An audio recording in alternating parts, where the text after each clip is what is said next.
Welcome to my channel Sumit Gupta HR. आज हम पढ़ेंगे अकाउंटिंग इक्वेशन के बारे में।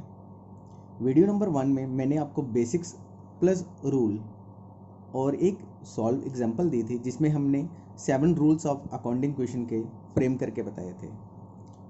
वीडियो नंबर 2 में आपको अकाउंटिंग इक्वेशन के बारे में डिटेल इन्फॉर्मेशन पढ़ाई जाएगी। सबसे पहले यहाँ पे बोला जाता है business started with cash 40,000 and stock 60,000। तो आपने क्या किया, कैश मीन्स कैश इंक्रीज हुआ और स्टॉक इंक्रीज हुआ बिजनेस में जब स्टार्ट किया। तो यहाँ पे सबसे पहले क्या आ गया, कैश प्लस स्टॉक। हमारे पास कैश में आ गई 40,000 और स्टॉक में कितनी अमाउंट आ गई 60,000। जब बिजनेस में जो पैसा लगाया जाता है उसको हम क्या बोलते हैं, कैपिटल। तो हमारे पास कैपिटल कितनी आ गई 1 लाख, नंबर 1। अब इसके बाद 2 goods purchases on credit rupees 5,000। क्या बोला इसने, goods purchases on credit rupees 5,000। तो कैश का तो कोई इफेक्ट नहीं हुआ, लेकिन स्टॉक में क्या हुआ, स्टॉक इंक्रीज हो गया। जब हमारा स्टॉक इंक्रीज करता तो हम क्या करते हैं यहाँ पे प्लस, लेकिन हमारी लाइबिलिटीज़ भी यहाँ पे बढ़ गई थी। तो यहाँ पे क्या लिखा, क्रेडिटर्स 5,000, क्योंकि हमारी लाइबिलिटीज़ इंक्रीज करेगी तो क्या बनते हैं वो क्रेडिटर। यहाँ पे आ गया हमारे पास 40,000 plus 65,000 equal to 5,000 plus 1 lakh. ये आ गई और यहाँ पे लिखते हैं हम new equations. Number 3, goods return to supplier rupees 2,000। Goods return to supplier, पहले हमने सामान खरीदा, अब यहाँ पे कह रहा है वो सामान हमने वापस कर दिया। दैट मीन्स कैश पे कोई इफेक्ट नहीं करेगा। जो हमारा स्टॉक है वो 2,000 क्या हो जाएगा, कम हो जाएगा। और जो हमारे क्रेडिटर्स हैं वो भी हमारे 2,000 कम हो जाएंगे। क्या क्या कम होगा, एक स्टॉक डिक्रीज कर गया, दूसरे क्रेडिटर्स डिक्रीज कर गए। जब डिक्रीज करते तो हम क्या करते हैं यहाँ पे माइनस, कैपिटल पे कोई इफेक्ट नहीं करेगा। तो यहाँ पे अमाउंट क्या आ जाएगी हमारे पास, कैश में आ गई 40,000 plus 63,000 equal to 3,000 plus 1 lakh. Next, goods costing rupees 5,000 sold for rupees 10,000। Goods costing rupees 5,000 sold for rupees 10,000। इसका मीनिंग क्या हो गया कि हमारे पास सामान कितने का था, 5,000 का, हमने बेचा कितने का, 10,000 का। 5,000 का सामान हमने 10,000 में बेचा तो हमें प्रॉफिट हुआ। जब हमें प्रॉफिट होगा तो हमारी जो कैपिटल है वो इंक्रीज करेगी। तो यहाँ पे कितने अकाउंट इफेक्ट करेंगे, कैश। यहाँ पे कैश इफेक्ट हो गया, यहाँ पे क्या हो गया, इंक्रीज 10,000। और जो हमारा स्टॉक है वो डिक्रीज हो गया, कितना 5,000। और हमें बेनिफिट कितना हो रहा था 5,000। जब हमें बेनिफिट होगा तो हमारी कैपिटल इंक्रीज करती है। तो यहाँ पे क्या कर दिया हमने 5,000। अब हमारे पास 40 प्लस 10 50,000, 63 माइनस 5, यहाँ पे कितना आ गया 58,000 इक्वल टू 3,000 प्लस 1 लाख 5,000, यहाँ पे आ गया। अब इसके बाद इसने बोला 5, यहाँ पे हम लिखते रहेंगे न्यू इक्वेशंस। इसके बाद goods costing rupees 10,000 sold for rupees 7,000। क्या बोला उसने कि 10,000 का सामान था, हमने 7,000 में बेच दिया, मीन्स हमें नुकसान हो गया। 10,000 की चीज़ अगर हम 7,000 में बेचेंगे तो नुकसान होगा। तो क्या किया हमने, 7,000 हमें कैश इंक्रीज कर गया, तो यहाँ पे 7,000 इंक्रीज हो गया। हमारा स्टॉक कितना कम हो गया, 10,000। हमें लॉस कितना हुआ, 3,000। जब हमें लॉस होगा तो हमारी कैपिटल जो है वो डिक्रीज करेगी। कैपिटल क्या करेगी हमारी, 3,000 डिक्रीज। तो यहाँ पे क्या लिखा हमने, 50 + 7 57,000, 58 - 10 48,000 इक्वल टू 3,000 प्लस 1,02,000। यहाँ पे आ गया। अब इसके बाद 6 goods costing ₹10,000 withdrawn for personal use. कहते हैं गुड्स कॉस्टिंग ₹10,000, 10,000 का सामान हमने क्या किया, घर के इस्तेमाल करने के लिए निकाल दिया। जब हम कोई चीज़ घर के इस्तेमाल के लिए या अपने लिए इस्तेमाल करने के लिए निकालें, उसको हम क्या बोलते हैं, ड्राइंग। ड्राइंग्स जब भी होगी वो हमारी कैपिटल को डिक्रीज करेगी। क्या करेगी, हमारी कैपिटल को डिक्रीज करेगी। दूसरा क्या किया इसने, स्टॉक को डिक्रीज कर दिया, क्योंकि गुड्स स्टॉक में से निकलेंगी, और दूसरा कैपिटल में से। यहाँ पे भी 10,000 हो गया, यहाँ पे भी 10,000।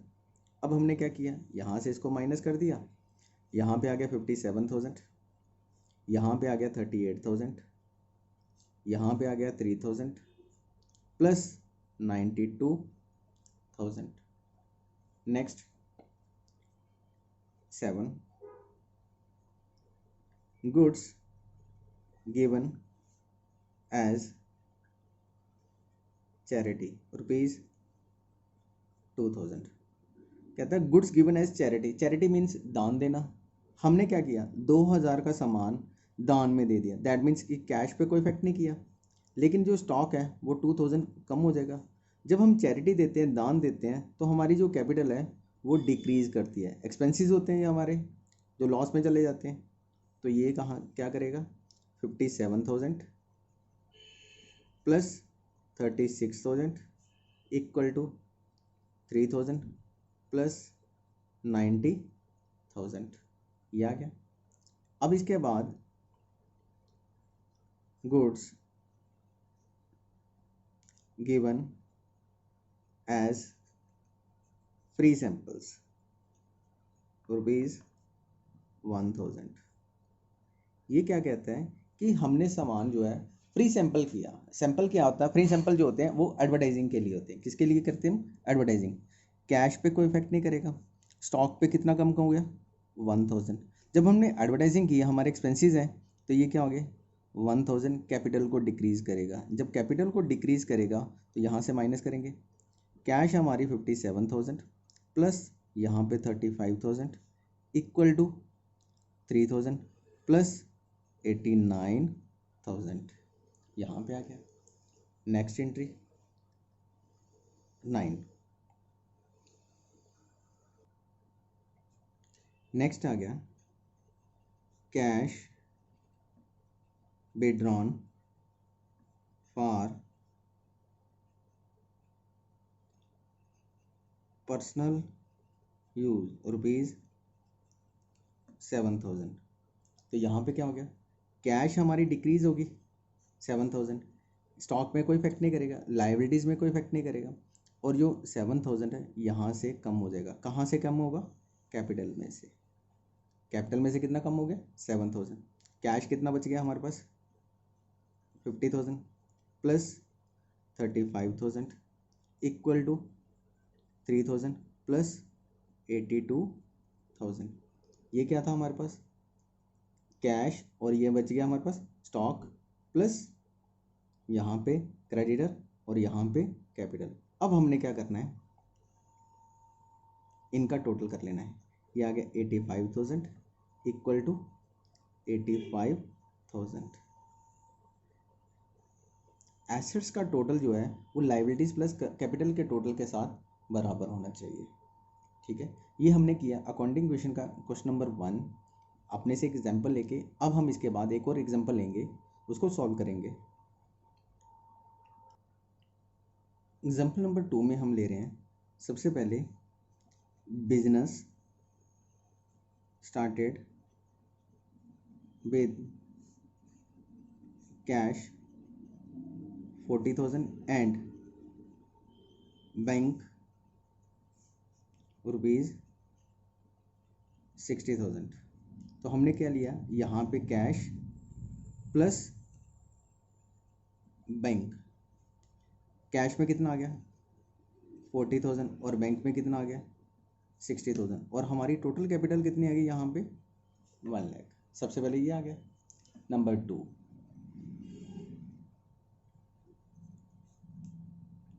सबसे पहले कह रहा है वो cash deposited into bank rupees 10,000। सबसे पहली बात क्या होगी, कैश डिपॉजिट इनटू बैंक। इसका मीनिंग हो गया कैश में से डिक्रीज हो गया और बैंक में इंक्रीज हो गया। तो हमने यहाँ पे क्या किया, कैश को डिक्रीज कर दिया और बैंक में इंक्रीज कर दिया। कैपिटल पे कोई इफेक्ट नहीं किया। तो हमारे पास क्या आ गया, जो हमारी कैश है वो डिक्रीज करके कितनी आ गई 30,000 और बैंक कितना आ गया 70 और टोटल कितना आ गया 1 लाख। सबसे पहले ये जानना था। नंबर 2, इसके बाद number 3, cash withdrawn from bank rupees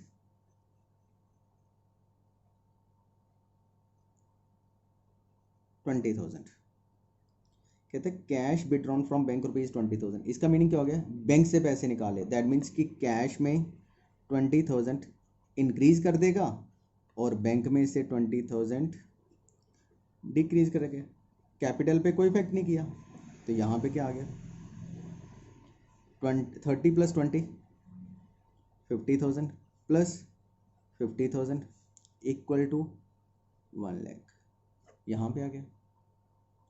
next 4, cash withdrawn from bank for personal use rupees 5,000। अब यहाँ पे जब पर्सनल यूज़ हो गई तो पर्सनल यूज़ क्या होती है हमारी drawings.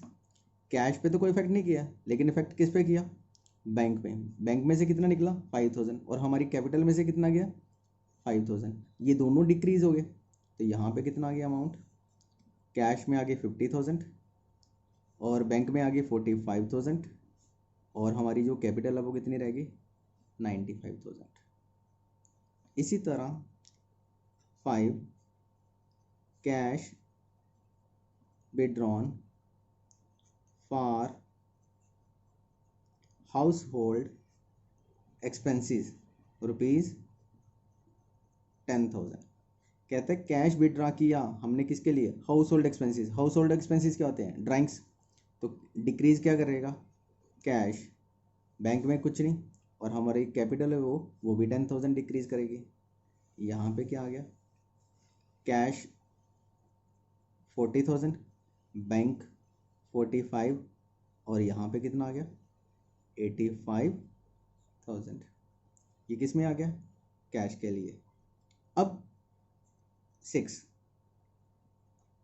Rent paid rupees 7,000।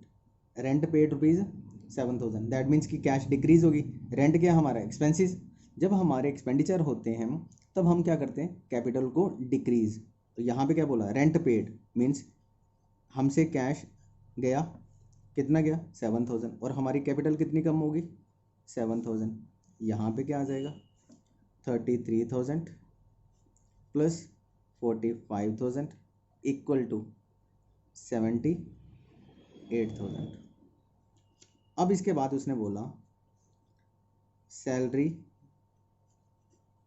Paid by cheque rupees 10,000। कहता है सैलरी क्या हमारे expenses, paid by cheque, cheque से दी है हमने, कैश पे कोई इफेक्ट नहीं, लेकिन कहाँ से जाएगी वो, बैंक में से। सैलरी क्या है हमारे एक्सपेंडिचर, एक्सपेंडिचर क्या करते हैं हमारी कैपिटल को डिक्रीज करते हैं। तो यहाँ पे क्या आ गया 33,000 प्लस 35,000 इक्वल टू 68,000। यहाँ पे ये आ गया। Next 8 office expenses paid ₹4,000। अब ऑफिस एक्सपेंसेस क्या है? एक्सपेंडिचर होंगे तो कैश में से जा रहे हैं और हमारी कैपिटल में से भी कम हो रहे हैं। यहाँ पे 4,000 माइनस हो गया, तो यहाँ पे बैलेंस क्या बचा? 29,000 प्लस 35,000 इक्वल टू 64,000। अब इसके बाद क्या आ गया? 9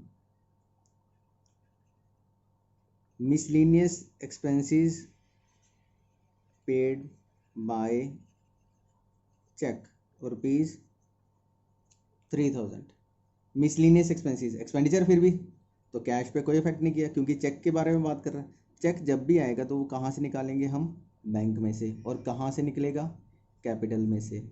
कैपिटल डिक्रीज करेगी क्योंकि हमारे एक्सपेंसेस हैं, तो यहाँ पे आ गया 29,000 कैश में, बैंक में आ गया 32,000 और हमारी कैपिटल आ गई 61,000।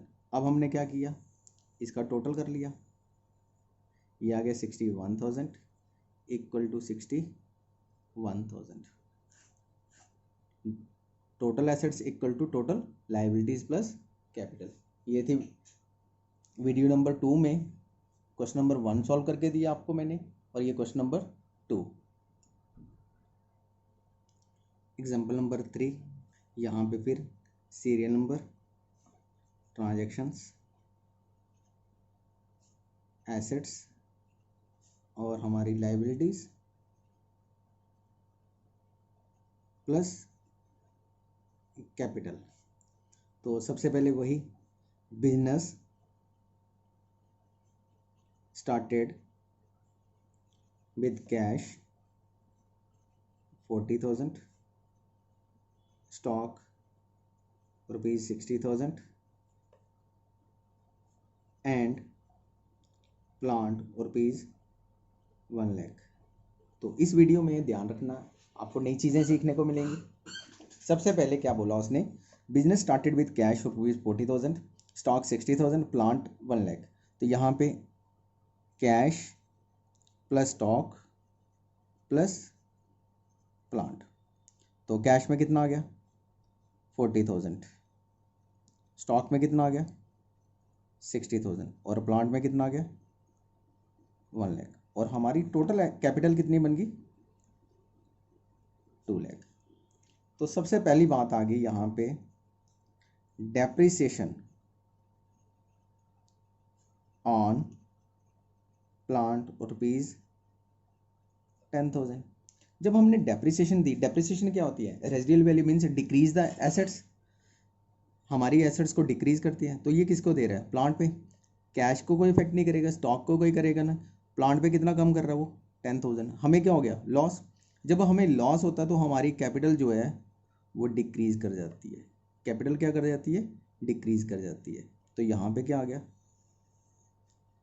कैश में आ गया 40,000 प्लस स्टॉक में आ गया 60,000 प्लस 90,000 और यहाँ पे क्या आ गया? 1,90,000।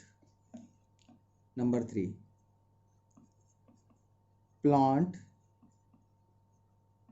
costing ₹30,000 sold for 24,000। ये कहता है कि जो प्लांट 30,000 का था वो हमने 24,000 में बेच दिया। मीन्स 30,000 की चीज़ 24,000 में बेच दी, तो हमें क्या हो गया? नुकसान। कितना नुकसान हुआ? 6,000 का। जो नुकसान होता है वो क्या करता है? हमारी कैपिटल को डिक्रीज करता है। तो हमने क्या करना है? कैश में आ गया 24,000 प्लस स्टॉक में कोई इफेक्ट नहीं, लेकिन जो हमारा प्लांट है वो 30,000 कम हो जाएगा और जो हमारी कैपिटल है वो भी 6,000 कम हो जाएगी। तो यहाँ पे क्या लिखेंगे? प्लांट में आ गया कैश में आ गया 64,000, स्टॉक में आ गया 60,000 और प्लांट में आ गया 60 और टोटल कितना आ गया? 1,84,000। ठीक है, यहाँ पे लिखेंगे नंबर 4, अब इसके बाद कहते हैं एडिशनल कैपिटल इंट्रोड्यूस्ड ₹30,000।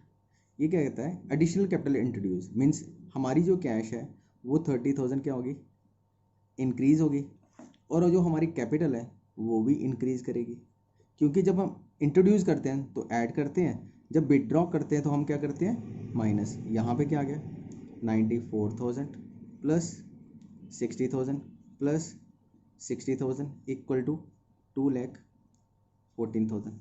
यहाँ पे क्या बोला मैंने, नंबर 5 पे एडिशनल कैपिटल, यहाँ पे क्या बोला मैंने, कैश विड्रॉन